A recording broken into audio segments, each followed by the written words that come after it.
The year is 1999.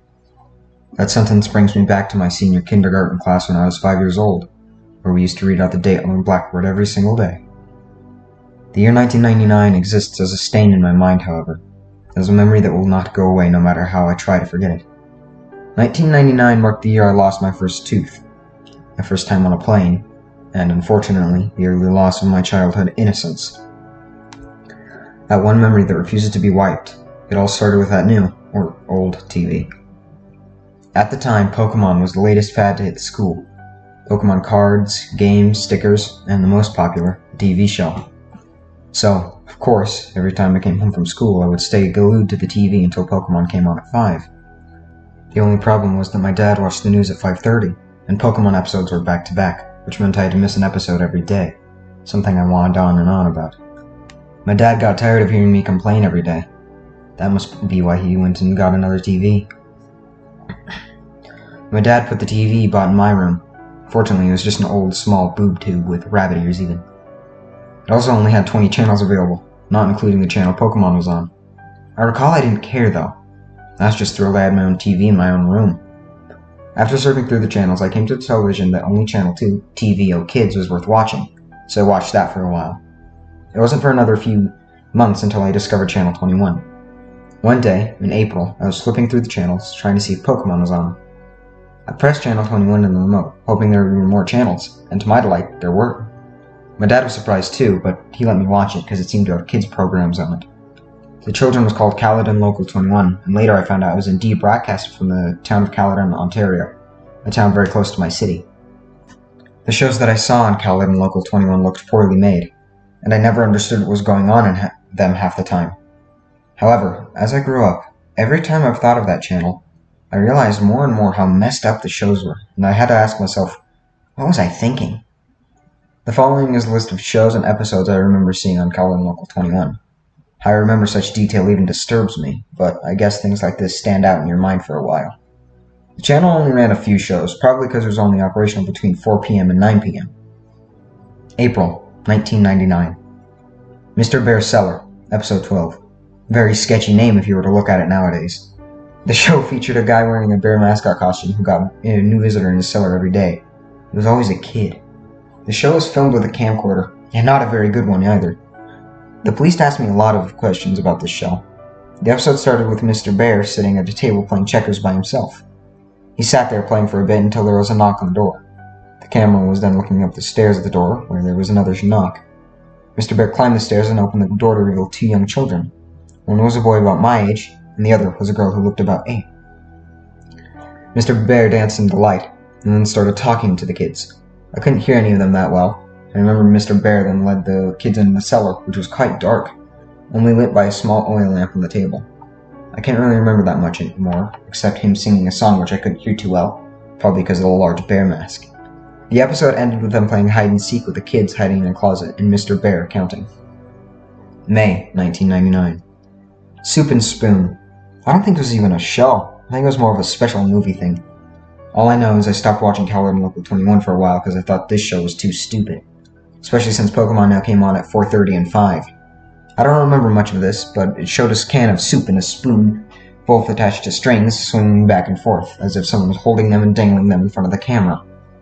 Interestingly enough, the show was shot in a basement, which looked just like the one used in Mr. Bear's cellar. Like I said, I can't remember much. The only thing I can clearly remember was the end. The entire thing was only half an hour, and just included stuff I found stupid, such as the spoon chasing the soup around trying to eat him. The ending showed a table and about 7 kids sitting around it, each with a bowl of soup in front of them. They were sitting and looking at the camera, but with confused, almost frightened faces. The cameraman then held the can of soup in front of the kids and said, "Spoons ready?" And then it just stopped. July 1999. It was summer, and I hadn't watched Caledon Local 21 for a while, until one day when I slept over at my friend's house, and I decided to check it out again. My friend had gotten a TV in his room for his 6th birthday, so we stayed up very late, for us 9:30 was very late, and watched TV. That's when I remembered Channel 21 and brought it up to my friend. We decided to see if it was on, and to our surprise, it was. They must have changed the broadcasting time. Mr. Bear's Cellar, Episode 23. This episode was entertaining for my friend and me, mainly because it had swearing. However, now when I think of this episode, I realize something was definitely wrong when it was filmed. The episode started with the camera on its side, while it was facing Mr. Bear, who was walking upstairs to the cellar door. The camera then blacked out for about a second before fading in, back upright, and facing Mr. Bear. There's also another kid talking to him, but this kid looked about 11 or 12. He was talking to Mr. Bear for a while, but I couldn't hear well. Again, with the crappy camcorder, until the kid started raising his voice. The kid was saying how it was late and his sister had to go home. You could also hear more voices in the background. I remember Mr. Bear clearly saying, "Get the F out, you're not invited," with a deep voice muffled by the bear mask. I remember my friend and I looking at each other and laughing at the mention of the forbidden F word, but the episode got weirder. The kid began climbing the stairs before turning around and saying how he was going to call the police. Mr. Bear began breaking into a run towards the kid, who started screaming and running as well. The camera then cut out, and that was the end of the episode. The channel then turned to static shortly after. August 1999. I didn't want to watch Channel 21 after that. And in August, I grew more curious to see Mr. Bear's cellar for some reason though. The last episode I saw Mr. Bear was weird and had swearing, which also made me think the show was meant for teenagers. Nonetheless, I flipped on to Channel 21 when my dad was busy. Mr. Bear's Cellar, episode 28. Apparently, this episode had been playing the entire month of August. It was studied by a lot by the police. The entire episode was just Mr. Bear sitting in a chair talking to the audience. "Hello kids, do you want to visit my cellar? If you do, please write me a letter at this address." The screen then switched to a wide screen with multicolored letters reading the address. And that was what remained for the rest of the episode. This repeated for 5 hours every day until September came. And guess what? I actually did it. I sent Mr. Bear, or that sick pedophile who portrayed him, a letter. I did it out of curiosity mostly. My dad was okay with it because he thought it was a legitimate kids show. But then again, he never saw any of what was on Channel 21. So I wrote a letter using my best writing possible. I think I just said how I wanted to meet Mr. Bear. So my dad sent the letter to the address Mr. Bear said on the show.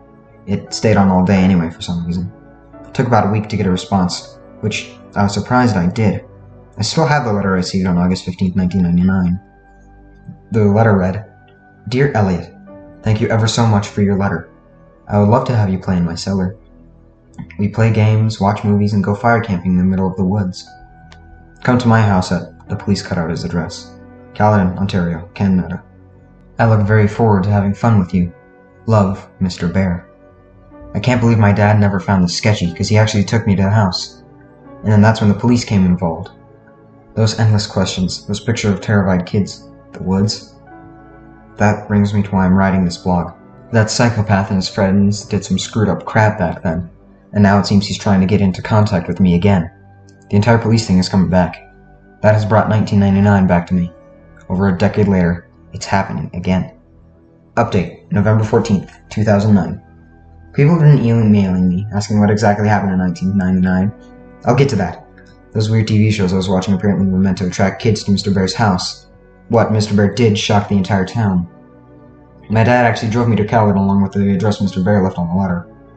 The house was actually in the outskirts of the town, in the open farmland. I still remember that house. It looked like an older farmhouse that looked to have been built in the early 1900s. The windows were all boarded up and the house looked in a state of disrepair. As we walked up to the house, I remember my dad checking the address over and over again and looking at the house in disbelief. Then, the door opened. I expected Mr. Bear to be at the door, but I was surprised to see a police officer emerge from the creaking doorway. The officer began talking to my dad, while I quickly asked if that was Mr. Bear's house. The officer's face cringed slightly, and he muttered, "Oh God," or something like that. He started talking quietly to my dad so I couldn't hear, although my dad told me to go to the car anyway. And then we just went home. My dad was quiet the whole way home. I felt something strange had happened. My dad never told me what happened for a while. I forgot about it anyway too. Channel 21 no longer came on, and when I asked about it, my dad would not acknowledge its existence. I think it was when I was 13 when I learned the truth. I remember Channel 21 one day and asked my dad about it. I guess he finally decided I should hear the truth. Caledon Local 21 was a local TV channel that ran from October 1997 through August 1999 in the Peel region of Ontario. The entire channel was made from a house in Caledon, the one I visited, and run by a man who was not really known by anyone in the town. The channel was only available to older TVs because the signal was one only picked up by rabbit ears, or weaker frequencies. The man created all the shows on the channel, all of which were kids shows. He was Mr. Bear and he was the mysterious cameraman. The real reason he created the channel was more disturbing than what was originally thought. As you might have already guessed, he kidnapped kids and held them in his cellar. But while most people thought he was a serial child molester, he really wanted to use the kids for another purpose. The day I arrived, the man had fled his house the night before, the day before the police went in for their investigation. I wasn't the only one who was watching. Update. December 2nd, 2009. Sorry for not answering any questions for so long. I haven't accessed my email account for some time. Anyway, let me finally set things straight about what I know. Back in October, I visited the house previously owned by the man who ran Local 21. 2 women lived there, operating a daycare business. How ironic. Now, to answer the question you guys emailed me. Question. Who else watched Khaled and Local 21? Answer. I know other people watched it for sure, including those kids who wound up at Mr. Bear's house.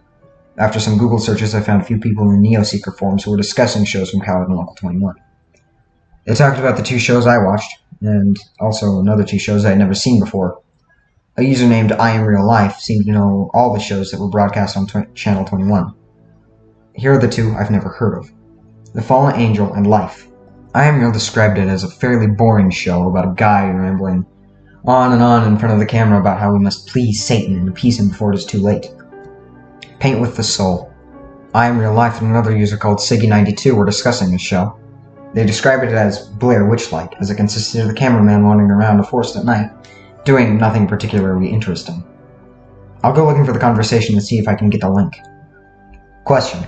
Where is Mr. Bear, or the guy who wore the costume? Answer. If I did know, I would have said earlier. I have no idea where this guy is or if he's dead or alive. Hopefully dead. When I see my dad's friend next time, I'll ask him about this. Maybe I can get a more definite answer. Question. What did Mr. Bear do to the children? Answer. This is by far the most common question I've been asked. I found this out in October as well via my dad's friend who was a retired Caledon regional officer. Apparently, the man playing Mr. Bear took the kids out of the house and into the forest nearby. What he did there, police aren't exactly sure how it happened, but 16 charred bodies of children between the ages of 4 and 13 were found in a 15 by 15 foot ditch deep within the forest. My dad's friend didn't want to go into exact detail, but I'm seeing him next Thursday anyway, so maybe I can extort more information from him then. That's all I have for now. Thanks for keeping an interest in my blog. I'll try to gather as much information as I can for my next post. I've actually been getting pretty interested in this myself. Should be my right to know what the heck happened. Update. January 14th, 2010. I'm sorry I haven't posted anything for a while. I kinda lost interest in this blog since I hit a standstill while looking for more information about the identity of the owner of Khaled and Local 21. However, a few weeks ago I struck gold. I found some answers surprisingly from the father of a kid I used to babysit. He lives just across from my street, and I used to look after his kids when they were younger. He currently doesn't have a job either. He used to live near the woods outside of Caledon and witness the owner's activities in the woods. His name is Anthony Polo. When he lived in the small bungalow outside the woods, he would often venture in to smoke a joint of marijuana or 2 before returning to his work as a wood craftsman. Polo described that sometimes he would hear voices of children coming from deeper within the woods, as well as a glowing light off in the distance. Polo told me that these events started in late 1997. No, this is around the time Khaled and Local 21 began airing. He apparently became annoyed by this happening every once in a while and actually went to investigate. Polo then described what the whole scene looked like when he got there. There was a group of kids, he said about 13 through 17, and ages 5 through 12, gathering around a large fire pit with a burning fire. With them was a single adult. Polo talked to the man, noting his unusual unkempt appearance of a crack addict, as well as his constant twitching, and asked what he was doing out in the forest with children. The man said they were on a camping trip, something they did frequently. Polo, not suspecting anything, Khaled has one of the lowest crime rates in Canada, simply left it at that and told them to be quieter. Polo then paused for a while before telling me that they never became quieter. In fact, sometimes he could hear loud chanting from the children in an unknown language. He didn't bother meeting up with the man again, as he was moving away. I told Polo that the man was probably the owner of Khaled Local 21, but he doubted it, as he heard that the man was moving to Pickering by several other residents around that area. Here's what I know now. The man would take kids into the woods regularly for camping. The fire pit Polo described may be the hole the bodies of the children were found in. The children Polo saw are probably the ones found dead, and the man moved to a city called Pickering, a smaller city east of Toronto. I'll discuss this with my dad's friend, the ex-cop, and see if this matches anything the police knew about the man. I also want to see if he has any other knowledge of what was aired on Khaled and Local 21. Update, February 10th, 2010. Good news, guys. I talked to my dad's friend and he disclosed a lot of information for me. First, I asked if the police had any information on the man who ran Local 21. He replied that they had only had the same leads for years and never found a suspect. However, the Peel Regional Police do have some of the tapes found in the house Calvin Local 21 is broadcasted from. He took me over so I could watch a few. I guess I haven't said much about him yet. My dad's friend's name is Mitchell Wilson. Pretty nice guy. He seems to understand my thirst for knowledge on what happened in the late 90s in that house. He feels it was wrong that my dad went so long without telling me much. He took me to the Davis Road Police Station. If you don't know, it's the largest station in Caledon, and one of the largest within the Peel region itself. Much of the main stations around Peel have some of the tapes. I was able to watch all the footage that the Davis Road Station has. Unfortunately, I wasn't allowed to take any tapes home for obvious reasons. Paint with the Soul, Episode 10, Garbage Thrown Away. Paint with the Soul was one of the shows that I Am Real Life and Siggy 92 discussed on Neoseeker. I told the police about this, and they informed me that 12 episodes of the show were created and broadcasted between December 5th, 1997 and January 8th, 1998. Exactly as I Am Real Life and Siggy 92 described, the episodes opened with a cameraman wandering around in a forest. It appeared to be during the evening, as it seemed the sun was setting. The cameraman walked along a path until he got to an area where there was a lot of garbage lying in the leaves. The cameraman looked around at the various wrappers, bottles, bags, and boxes, making sure each item got a few seconds of screen time. The camera then focused on a single area before the man spoke. I recall he spoke in a voice I thought I heard someone, like on another Caledon Local 21 show. I could barely hear what he was saying, but he mainly talked about how humans are garbage or something that had to do with us saving ourselves by cleaning up the garbage. It actually sounded really stupid, but still, a feeling of dread came over me. I mean, that forest was possibly where those bodies were found, right? Mr. Bear's Cellar, Episode 25. When the police administrator brought this in, I actually said, "Oh, crap," and chuckled a bit out loud. Of course, I got stares from the staff, but Wilson explained to them about my little experience with Mr. Bear and how I still kept the letter he sent me.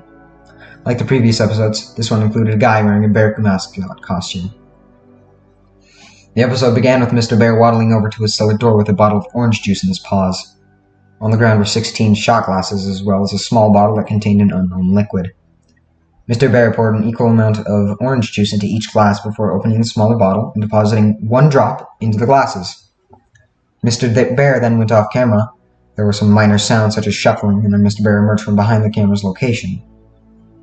Following him were 16 children. Some looked as young as 4, while others looked like they were practically teenagers. As the children entered, the administrator commented this was the only episode that showed all 16 victims. The kids all looked rather content, except for this one who had visible bruises on his face, and unlike the other kids, he had a more fearful expression. He also looked about 11 or 12, which caused me to recognize him.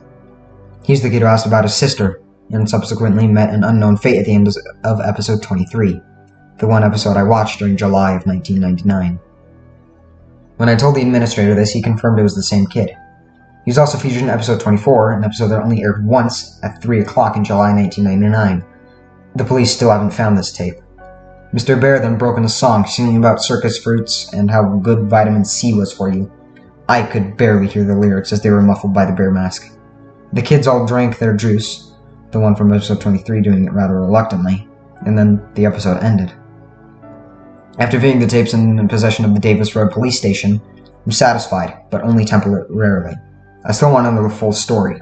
The police just keep giving me the same crap about the creator of Caledon Local 21 being a fetishist pedophile, as well as an apparent cultist. I'll sign off for now. Get into university first and get information later. Hopefully, I'll get back to this blog as soon as possible. Update. May 8th, 2010. Last month, I finally got my G2 license. In Ontario, Canada, this allows you to drive in a car by yourself, as well as with some passengers after 6 months. I, of course, took advantage of this and drove into Caledon for a little Sunday drive. Since I haven't updated this blog in a while, I figured I might as well visit the house where the infamous channel of my childhood was located. The house looked different than when I last saw it in October. The place was no longer used as a daycare and just sat there abandoned. However, it did have a for sale sign showing that someone still owned it, wanting to get rid of it though. The abandoned house drew fuzzy memories from my mind, mainly of the day my dad took me to visit Mr. Bear. A feeling of dread came upon me. What happened to the children while they were living in that house? I walked up the steps to the front door and peered through the window.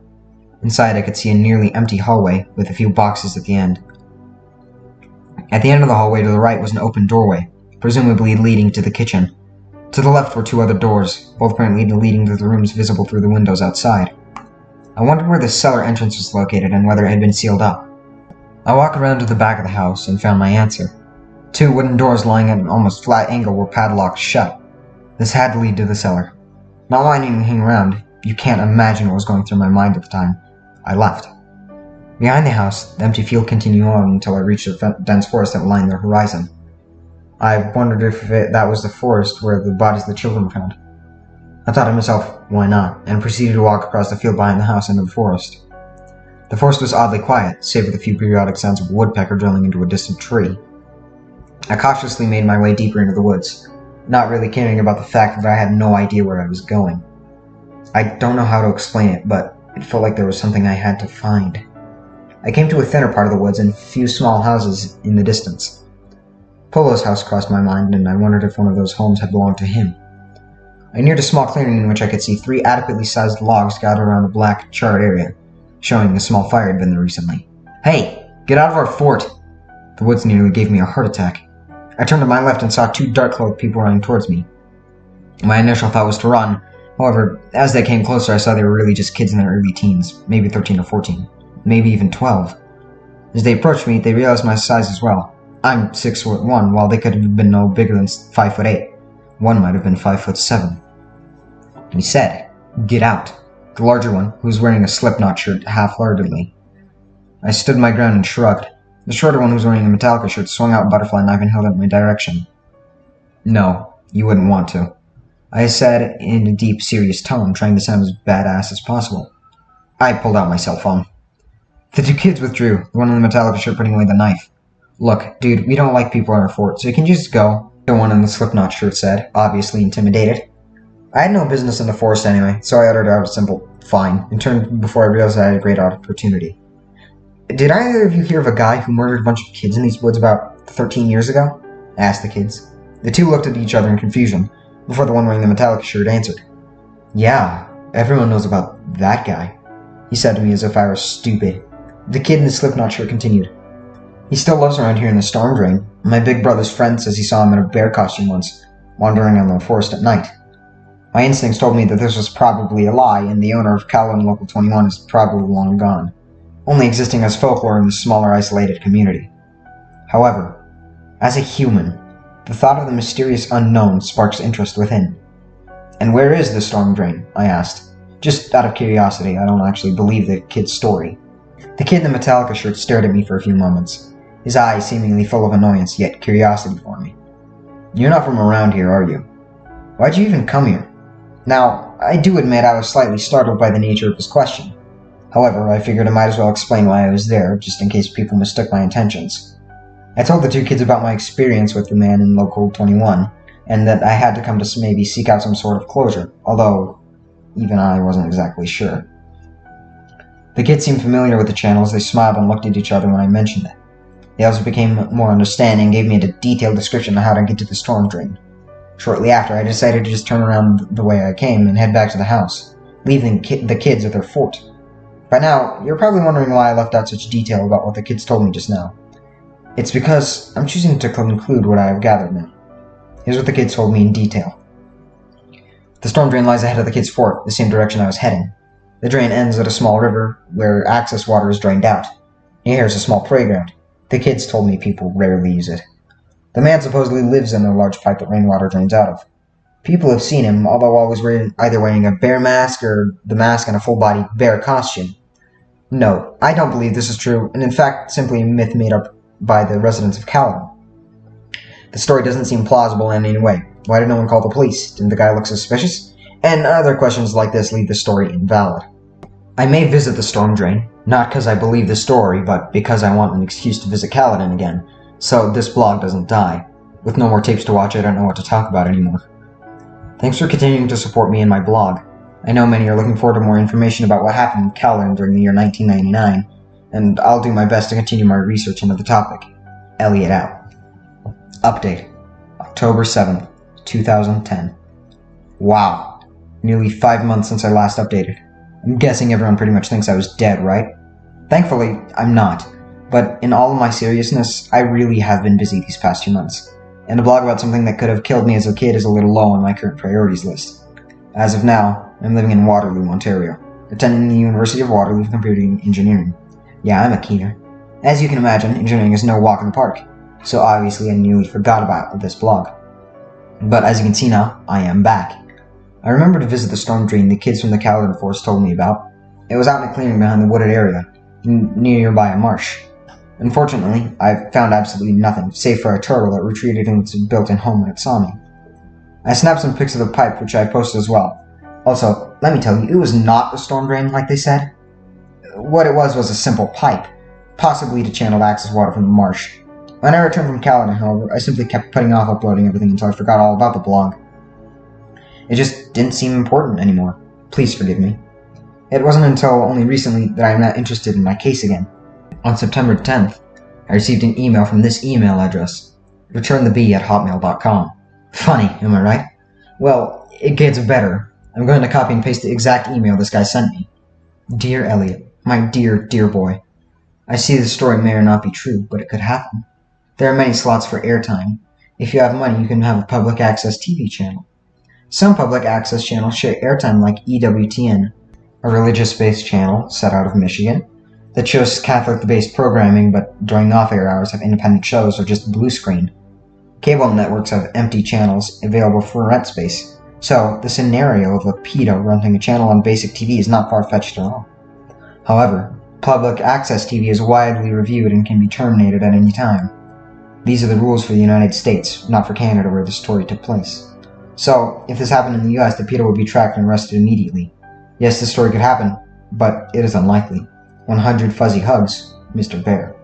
Now, obviously the letter is fake and sounds almost corrupted, but still, I would like to thank whoever sent it, though they could use some English lessons. Just reading this letter creeped me out, but because of it, I am now full of this new interest to continue my blog. I guess it's just funny trying to pursue mysteries I've always questioned. Now, my roommate knows about all of this. He thought the letter was real and actually seemed more scared than I was for a second. But then I shrugged it off, and so he did too. I mean, what are the chances of this being real? How would Mr. Bear know all this about public access TV, and about when I went to Caledon on those occasions? More or less know my email or me still be interested in his seller. Ha! I'm going to send a reply to Return the Bee. Wow, just leaving the email address, you can tell someone wanted to freak me out. It didn't really work though. Although, to whomever you are, thank you for sparking my interest back into the full matter. Maybe I can find out more about what happened to Mr. Bear. Hopefully, because although I don't buy that email, a part of me still feels anxious. Thank you to all those who are still following me and have become avid fans. You're also why I'm choosing to continue this. Thanks, guys. Update. November 7th, 2010. Wow. I can't believe this blog hasn't been deleted yet. I haven't posted anything for so long. I have my reasons, and I'd rather not discuss them just yet. It has been a rather traumatic year for me. Some of you were right. I shouldn't have gone back trying to relieve the mysteries of my childhood, but I couldn't resist. It's been over a year since my last post, and a lot has happened. Let's recap where I am right now, with regard to the whole Mr. Bear incident. 1. Returnthebee@hotmail.com is no longer in use. I tried replying to the email, but I got no reply. I tried again a while back, still no response. 2. I've actually moved up to Ottawa, capital of Canada for those who don't know, for university, so I haven't been back to Caledon or back home in the Peel region for a while. I had my reasons for leaving, as you could guess why. 3. I had to make a new email account because people keep prank mailing me pretending to be Mr. Bear. Thanks a lot, guys. Not. 4. Why have I ventured back to this blog? Mitchell Wilson, remember my dad's ex-cop friend? Gave me a phone call in October about a tape that was found in a branch of the Brampton Public Library. Brampton is my hometown, in case you haven't picked up on that. He claims he isn't allowed to discuss the contents of the tape with me, as it is still evidence. But he asked me to come check it out when I return home. That tape got the gears grinding again, because we all know what was on the last tapes I saw. I can only imagine what it can be. I'm guessing it must have something to do with Caledon Local 21. I guess I just want to say I'm continuing this blog, and thank you for everyone who still follows it. I don't know when my next entry will be, but when I see that tape, I'll write what I find. I don't know what to expect, but the idea of seeing another tape has gotten me interested in this whole mystery all over again. Elliot. Update. January 21st, 2011. It's been a long year for me. University has been giving me the usual sleepless nights, especially since I transferred to Ottawa, which is the place to party. Sarcasm. But now I'm back home with my dad in Brampton, the town I grew up in. I got home on the 18th of December and have been visiting with family and friends. Or at least, that's what I would have rather done. Now that festive holiday cheer that I usually have at this time of month is absent. To answer hundreds of emails and comments I get, yes, I did see the tapes that my dad's friend, Mitchell Wilson, promised to show me. The tapes, however, act as a curse. I want to know more, yet I want to forget everything. I couldn't help it, I needed to see those tapes. Not only for myself, but for all of you guys who are just as intrigued as I am by that ominous man in a bear suit from my past. However, after viewing the tapes, I feel that pit of dread deep inside me once again. That feeling where I know that all those kids in the videos are dead. That it could have been one of those kids and that humanity is a dark, dark place. If you haven't skipped this paragraph for the juicier details below, thank you for listening to my rambling. On January 1st, I called Mitchell Wilson and asked if there was a time where I could come by and view the tapes. Things were pretty slow at the station because of a snowstorm, so he said I could come down any time of the day. The tapes were located at a branch not too far from me, so I braved the slushy roads and terrible branch from drivers and made my way to the Peel Regional Police Station located at the Bramwell City Center. I met Wilson at the front desk, where he then led me up to the second floor and into a small office. He instructed me to have a seat and wait while we went and got the tapes. Before leaving the office, he turned to me and said, "I know you're curious, but are you sure you want to do this?" Of course I did, or at least thought so. Besides, Wilson's friends had pulled a lot of strings to get me in there, and I didn't want to waste the opportunity. This particular station had 2 tapes on hand. I was only able to watch a few minutes of footage, however, because the second tape was apparently too damaged to be played on a VCR. Mr. Bear's Cellar, Episode 30. Mr. Bear never ceases to disturb me, especially after what almost happened when I was younger. This episode took place outside in a forest at dusk, making it slightly hard to see, especially considering the quality of the film, a trademark of anything from Caledon Local 21. The episode started with the camera being held in the paws of Mr. Bear, aiming it at himself. That bear mask. It looked more sinister in the shadows of the trees. The unmistakable muffled voice spoke up. "Hello, children. Today I will be doing a wonderful thing for my friends. I will be delivering them to a faraway land where they surely will be happy." Mr. Bear turned the camera around to show an ATV with an attached trailer. But what stood out the most was that the trailer contained 7 motionless children lying side by side. "This here's the first load, but more will be on their way soon." Mr. Bear turned around and pointed the camera at a large burlap tarp spread on the ground. He picked the tarp up, revealing a large hole that must have been at least 12 feet deep and maybe about 15 feet wide. The rest of the episode consisted of Mr. Bear taking each kid and dropping them into the hole. I asked Wilson if they were dead, to which he shook his head and replied, "Not yet." Soon, all the kids were in the pit. Some were in awkward positions due to being tossed in, but they remained unconscious. "The vitamin C will surely help these children on the great journey that awaits them," Mr. Bear mentioned as he panned the camera towards multiple bottles of gasoline beside a bush. The camera zoomed into the bottles as Mr. Bear hummed before the episode ended. Wilson revealed to me that these were 7 of the 16 victims found burnt to a crisp. The gasoline is what the man playing Mr. Bear used to light them on fire. A pit full of burning children. Who would do that? That feeling of dread found me once again when I realized that I could have been one of those kids. Wilson then explained to me that he had previously lied. The other tape confiscated by the Bramwell area police didn't indeed work and contained the filming of the actual burning. However, he felt that I wouldn't be able to handle the disturbing and graphic nature of the episode. And you know what? Maybe I can't. I don't even want to see it. I'm satisfied for now, but I just need some time to get myself together. The thing is, the man who ran Caledon Local 21 is still out there. More to come. Elliot. INRI. Once upon a time, there lived a boy named Elliot. Elliot was a clever boy who loved playing with his friends. One day, he watched a lovely television show about a bear and his children friends. The children loved helping each other as a good children do, but they also loved the bear. The bear loved the children, since the children were so good at helping him and the fallen angel. The children and the bear wanted to play together, forever, with the help of their angel friend. But the fallen angel needed even more help, so the children had to give the ultimate sacrifice. Because that's what friends do, Elliot. They help each other. Help us, Elliot. Burn with us, Elliot. I want you, Elliot. He wants you, Elliot. Come back to my cellar. Pretty, please, with sugar and icing on top. Mr. B. Update. April 5th, 2011. I wanted to update more. I truly did. However, certain circumstances had me turn off the whole Caledon Local 21 thing. I've since then had hundreds of emails about my blog, and was even in contact with a magazine about my story. But now's the time to come clean to everyone. Where have I been for an entire year? The story of Pandora's box is true, and I opened it. I opened it when I watched the second tape in possession of the Bramelia Police Branch. The other subject I'd like to address is the number of joke and fake emails I've been getting from people claiming to be Mr. Bear. Let's start with the second tape, though, as that is what traumatized me into stopping my search temporarily. After a few weeks of playing silent, I decided to ask Mr. Wilson if I could view that infamous second tape he had talked about. I don't know why, I just felt that viewing that tape would give me some closure. Wilson was obviously reluctant to show me, but I was persistent. He gave me an offer. If I was still interested by the time I turned 20, he would show me the tape. Not being able to do much else, I just played the waiting game. By the time my 20th birthday rolled around, I was definitely still interested in viewing the tape. I gave Wilson a call, during which he admitted that he had hoped that I would forget about asking him again, but I was not taking no for an answer. You really don't need to see it, he kept telling me. But I did need to see it. I had to at this point. Sure enough, he invited me to the Bramwell branch one Monday afternoon.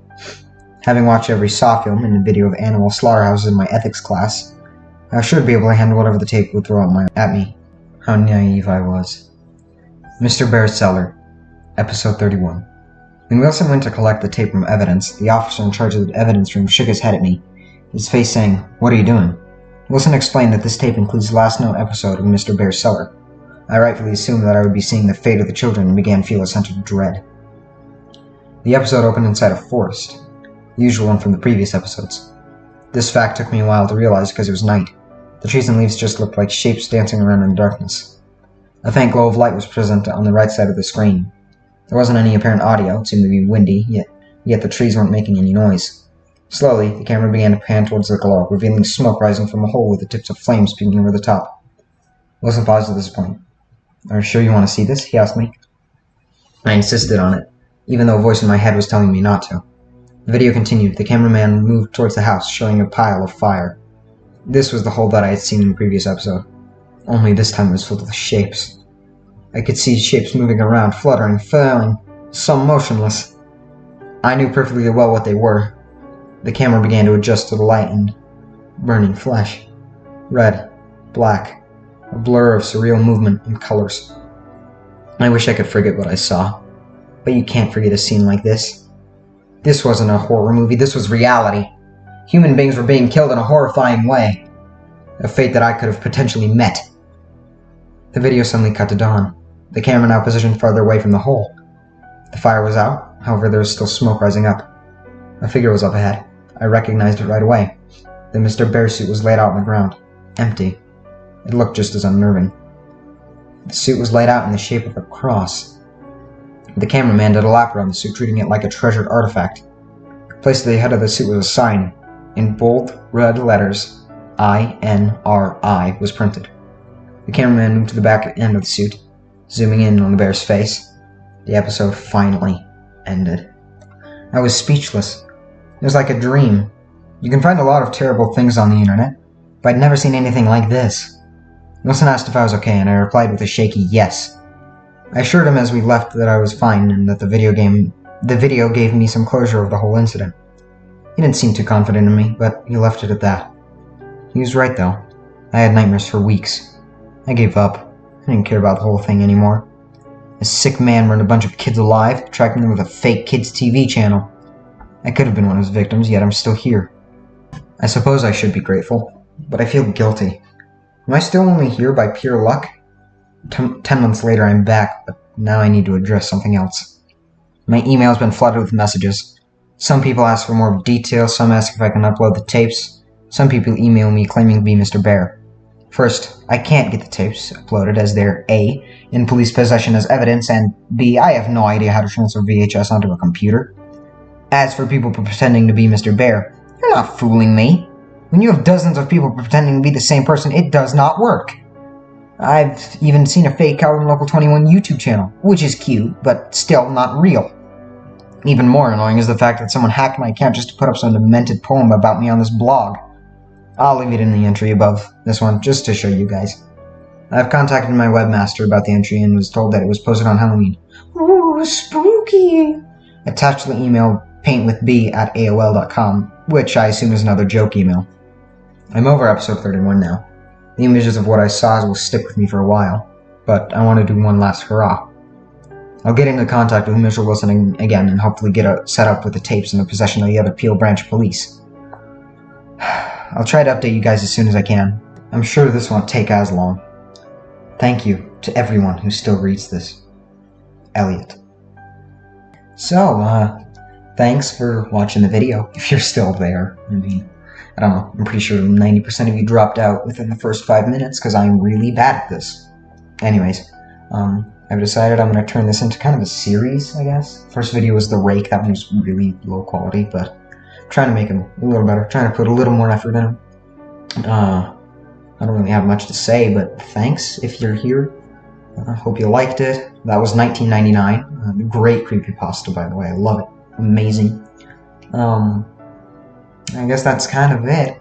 Like the video if you like it. And subscribe, I guess. There will be more in the future, for sure.